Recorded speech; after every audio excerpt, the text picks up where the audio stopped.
Ya. Ya, teman-teman, selamat sore. Jadi sebagai advokat, pertama-tama harus jelas dulu nih ya, legal standing kita adalah surat kuasa. Ya, surat kuasa dari klien saya itu bernama Tuan M. Fahyumi bin Syarbini. Ya, yang saat ini lagi ditahan di Polda Kepri. Jadi hari ini teman-teman tulis terkait dengan persoalan yang terjadi terhadap klien saya.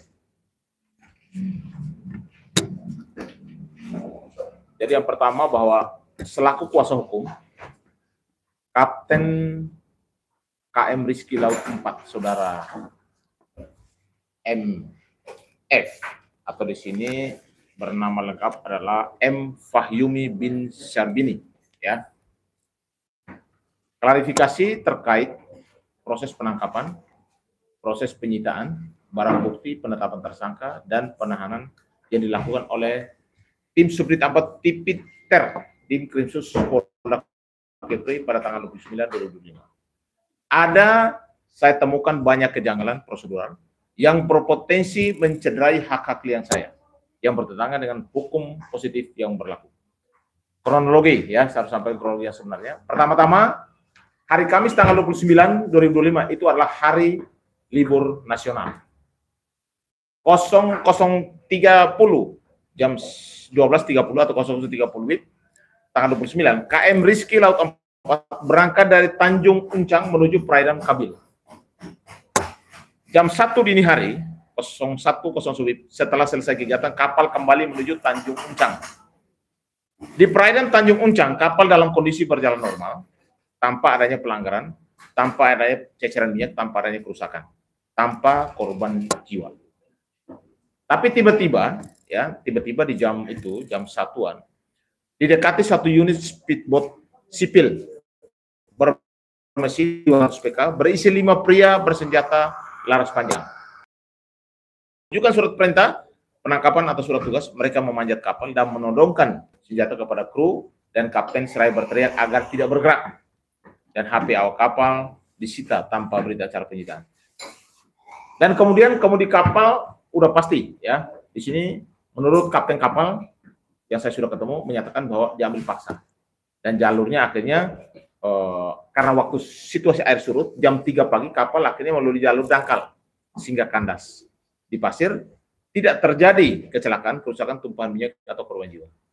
Jam 11.30, ya, jam 11.30 di tanggal 30, KM Rizky Laut 4 tiba di dermaga Mako Polairut Polda Kepri. 12.00 WIB, 2 orang kru dan 1 kapten dibawa ke aula, ya, aula Mako Polairut. Jam 1 siang sampai dengan jam 1 dini hari, 2 kru diperiksa di Subdit 4 Tipiter Krimsus Polda Kepri, lalu dipulangkan ke Simpang MTC Sikupang. Kapten tetap ditahan, ya. Surat penangkapan baru diserahkan ke istri setelah semua proses berjalan. Tanggal 30 Mei, tim Subdit 4 Tipiter Krimsus Polda Kepri menyedot BBM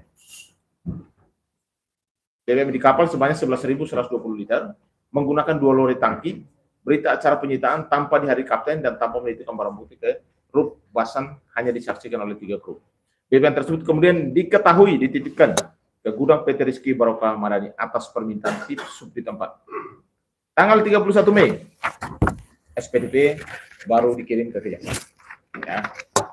Hal ini belum terverifikasi. Catatan di sini bahwa kapal tidak sedang dalam melakukan tindak pidana apapun, serta itu tidak ada minyak tumpah, tidak kandas, dan tidak ada korban jiwa. Ya.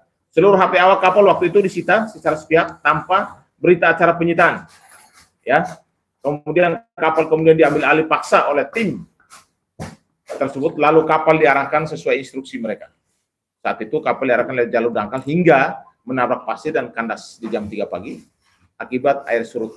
Tidak ada kerusakan berat, korban jiwa, dan insiden tersebut. Dalam hal tersebut, ya, analisis hukum kami bahwa penangkapan tidak sah secara prosedural.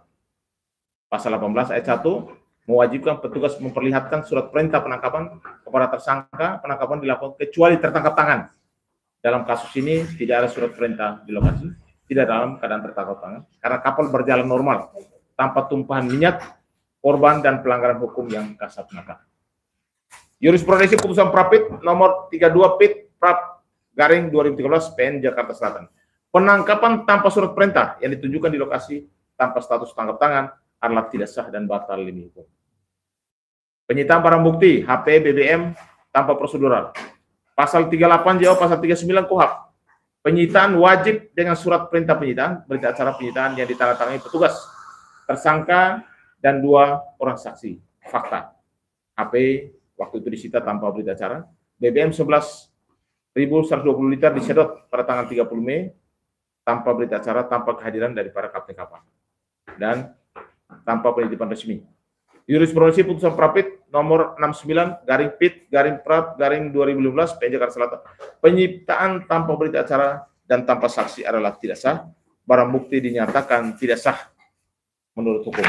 Ya. Penetapan tersangka dan penahanan di hari libur nasional. Pasal 17 KUHP mensyaratkan penangkapan dilaksanakan atas perintah pejabat pemerintahan kecuali tangkap tangan. Penetapan tersangka, penyidikan dan penahanan di hari libur nasional tanggal 29 Mei adalah hari libur nasional tanpa keadaan mendesak, bertentangan dengan asas hukum dan asas pidana kecuali tertangkap tangan, potensi melarikan diri, menghilangkan barang bukti, dan semua tahapan dilakukan di tanggal 29 ya, pas saat hari libur nasional.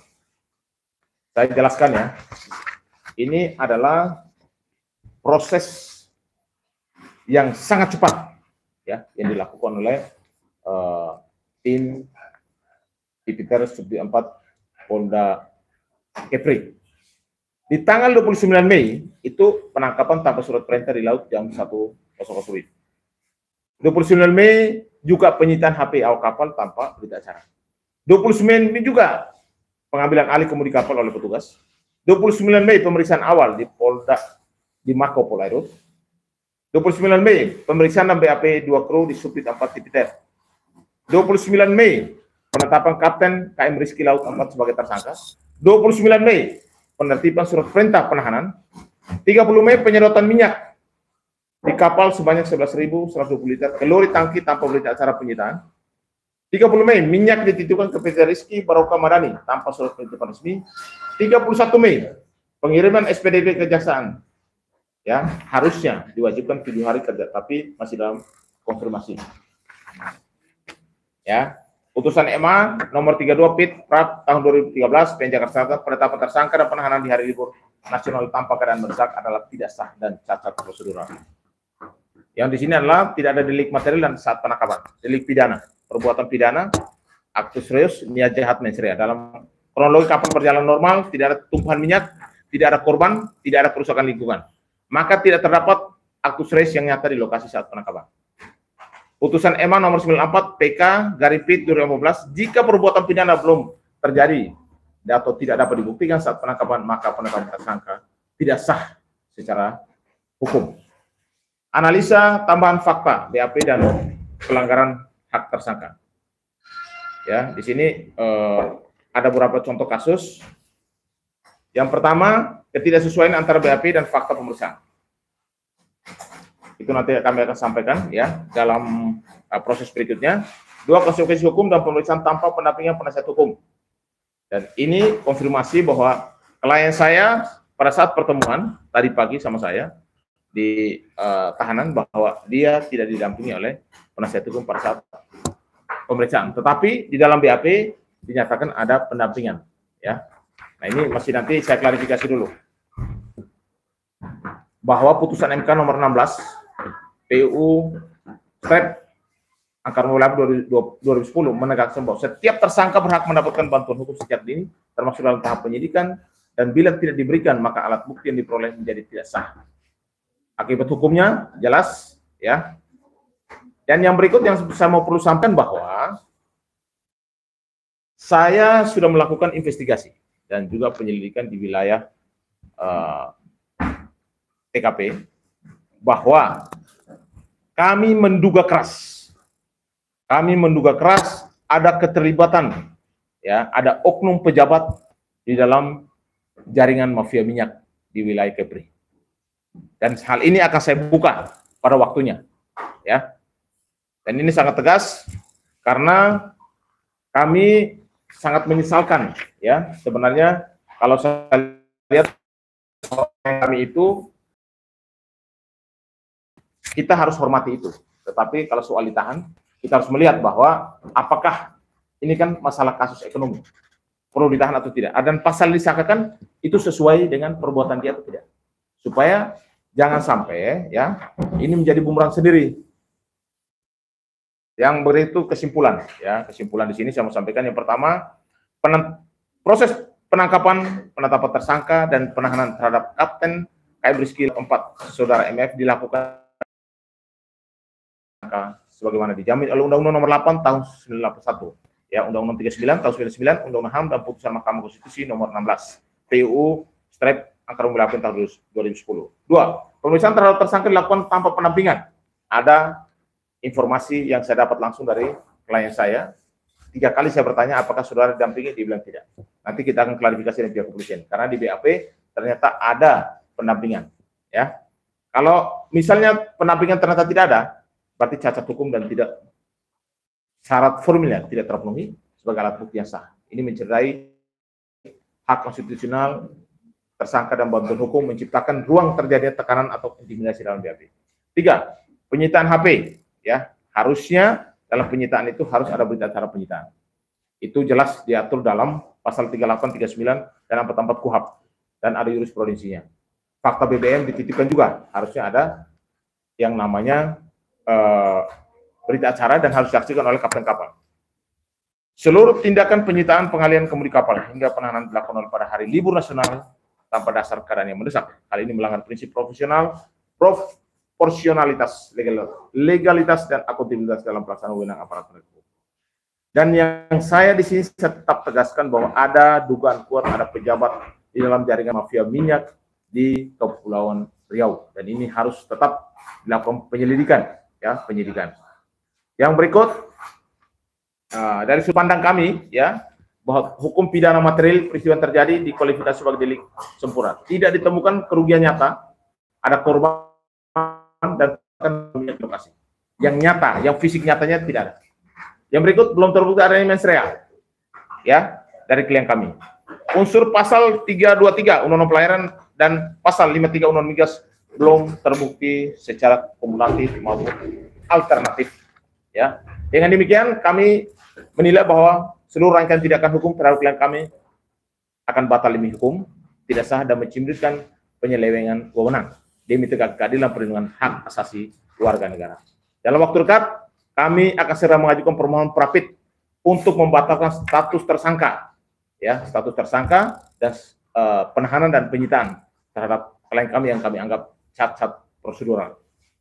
Dan kami juga akan melakukan langkah-langkah hukum, ya, akan mengadukan perkara ini karena kami menduga keras ada keterlibatan oknum pejabat di wilayah Kepri di dalam mafia minyak, sehingga kami akan bersurat, ya, kepada Mabes Polri dan Propam, KPK, Kejaksaan Agung dan beberapa departemen lainnya termasuk HAM dan Komnas HAM, ya, supaya kami minta turun langsung ke wilayah Kepri untuk melakukan penyelidikan, pemeriksaan dan audit terhadap perkara yang sedang berjalan di Polda Kepri untuk menjaga konstitusi kita, menjaga HAM, juga menjaga hukum positif kita di Republik Indonesia. Itu saja yang perlu saya sampaikan kepada teman-teman semua. Kalau ada pertanyaan silakan, ya. Rencana rapidnya kapan? Dalam waktu sedekatnya. Bila perlu, kalau minggu depan tidak ada halangan, kalau tidak 2 minggu ke depan. Kalau ada intervensi juga lain apa? Kalau intervensi tidak ada, ya, saya sudah tanya bahwa tidak ada intervensi. Tetapi yang saya perlu tanyakan itu, klien saya menyatakan tidak ada pendampingan dari pengacara yang ditunjuk ataupun yang polisi tunjuk. Tetapi di BP ada pendampingan. Nah, ini yang saya akan luruskan, ya, antara klien saya dan penyidik. Ya, semuanya. Dan saya kenapa akan mengambil langkah pra-pit? Karena yang pertama bahwa menurut kami setelah kami lakukan analisa, kami bahwa dari proses penyitaan penetapan tersangka, ya kami anggap itu tidak sah dan itu improsedural. Yang mana kami minta nanti kepada hakim pra-pit ya, untuk membatalkan status tersangka yang saat ini diserahkan kepada klien saya. Kenapa? Karena apa saya bilang tidak sah? Polisi menyatakan sudah prosedural, kita uji saja nanti di pra-peradilan supaya semuanya fakta, semuanya sah karena yang menguji pengadilan. Saya kondisinya sehat, ya. Tidak ada. Tadi pagi saya sudah datang, saya ketemu sama bersangkutan, saya tanyakan kepada bersangkutan bahwa dia dalam kondisi sehat, tidak dalam intimidasi, tetapi yang saya meluruskan adalah pada saat pemeriksaan dia dari awal sampai penetapan tersangka, dia menyatakan bahwa dia tidak didampingi oleh pengacara. Yang kedua, ini kasus yang luar biasa cepatnya dalam proses. Di saat hari libur, ya, ditangkap seseorang dalam 1x24 jam sudah bisa ditetapkan tersangka dan besok hari kemudiannya sudah ada SPDP dalam keadaan hari libur nasional. Apakah urgensi, ada mendesak apa sehingga harus apakah ini kasus narkoba, kasus korupsi, kasus terorisme? Ini kan kasus ekonomi yang harusnya dipanggil dulu. Dan itu kalau menurut kami kalau memang tertangkap tangan, harusnya kan tidak ada laporan polisi. Kalau ada laporan informasi, itu bukan tertangkap tangan. Berarti kan ada laporan. Dan apakah petugas darat boleh langsung menangkap di laut? Nah, ini saya harus tanyakan dulu supaya jelas. Tapi ada permainan abang lihat sih dengan Kalau saya duga keras bahwa ada oknum pejabat di Kepulauan Riau ya, Kepri, yang memainkan peranan dalam mafia minyak tersebut. Dan saya minta kepada para lembaga penegak hukum, bahkan Kementerian Hukum, Kementerian Kementerian HAM, bahkan dari Mabes Polri, ya, dari KPK, Kejaksaan Agung untuk turun. Karena ini saya mendapat informasi, ya, masih dugaan ya, tapi mudah-mudahan lembaga penegak hukum di Indonesia, bahkan Komisi 3 DPR RI untuk turun coba melakukan investigasi di wilayah Kepri. Karena ada dugaan banyak adanya mafia minyak yang berkeliaran di wilayah Kepri. Berapa orang banyak yang dijadikan tersangka? Saat ini sebenarnya krunya kan ada 3, kapten 1 yang ditahan saat ini dan jadi tersangka adalah kapten kapal. Kapten kapal 1 orang. Saat ini ya. Ada indikasi ini nggak cuma persaingan usaha bisnis sama ya. Kalau sudah mafia kan pasti kan merangkum semuanya. Apakah itu persaingan usaha? Apakah itu memang ada kasus hukum? Dan itu saya sampaikan bahwa saya duga keras ada oknum pejabat yang terlibat di dalam urusan mafia minyak di wilayah Kepri. Dan ini harus ditindak tegas. Terkait keterlibatan sudah ada pejabat nih, sudah ada bukti nggak Pak? Artinya sudah mengantongi bukti nggak? Kalau saya sebagai orang hukum, kalau saya berbicara kan bukti dasar kan tidak mungkin saya hanya asal ngomong, kan tidak mungkin. Seperti ada bukti awal yang saya sudah pegang. Dan ini nanti akan saya buka waktunya gitu. Dari surat perintah penangkapan sendiri itu sudah akan lihat jelas. Surat perintah penangkapan lengkap semua di sini. Tapi yang anehnya dalam waktu 1x24 jam semuanya terjadi di hari libur dan itu langsung penetapan bahkan besok SPDP ke Kejaksaan. Dan itu libur nasional. Bang, apa dasar hukumnya atau bukti kuat akhirnya klien abang ditetapkan tersangka? Ya jelaskan di undang-undang yang ditetapkan jelas ada di sini kan. Makanya saya sampaikan bahwa undang-undang di pasal 323 ayat 1 junto pasal 219 ayat 1 Undang-Undang 17 tentang pelayaran. Dan juga pasal 55 Undang-Undang nomor 22 2001 telah diubah menjadi pasal 40 angka 8 Undang-Undang nomor 6 tahun 2023. Nah, pasal 323 ini ancaman hukumnya 5 tahun ya dan dendanya 600 juta rupiah. Kan makanya begini loh, kenapa saya mengambil langkah pra peradilan untuk menguji dulu apakah penyitaan, apakah penetapan tersangka, penangkapan, apakah itu sah atau tidak. Itu kan harus diuji di yang namanya pengadilan pra-pit oleh hakim pra-pit, hakim tunggal. Itu kita uji supaya apakah ini sesuai prosedur atau tidak.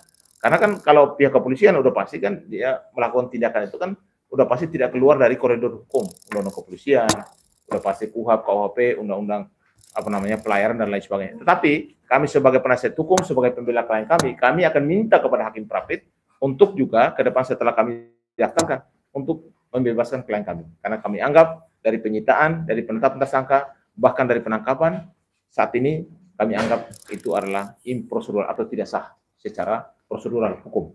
Bang, bukti apa yang menjelakai abang yang dimiliki pihak kepolisian? Apa? Ya udah pasti kan bukti yang saat ini ada adalah BBM. Yang kedua kan menurutnya surat perjalanan dan lain sebagainya. Nanti kita buktikan di pengadilan ya. Semuanya kita buktikan di pengadilan. Surat perjalanan, nggak ada surat perjalanan. Itu administrasi hukum. Ya saat ini kami lagi mencari bukti-bukti untuk di pengadilan nanti. Bang, total kerugian ditaksir berapa, Bang? Ya kalau kerugian dari klien kami kan cukup ya. Dia ditahan saat ini, nggak bisa kemana-mana. Dan juga BBM-nya saat ini juga diamankan ya atau disita. Yang ketiga kapalnya kan tidak bisa operasional. Udah pasti ada kerugian material dan imaterial yang saat ini dialami klien kami. Dan nanti pada waktunya setelah bergulir di pengadilan Prapit, udah pasti kita akan tahu bahwa apakah semua yang dilakukan rangkaian dari penyelidikan sampai penetapan tersangka, apakah sesuai dengan prosedur atau tidak. Itu nanti biar hakim Prapit yang akan mengujinya.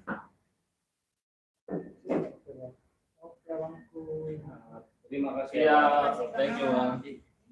Cukup ya?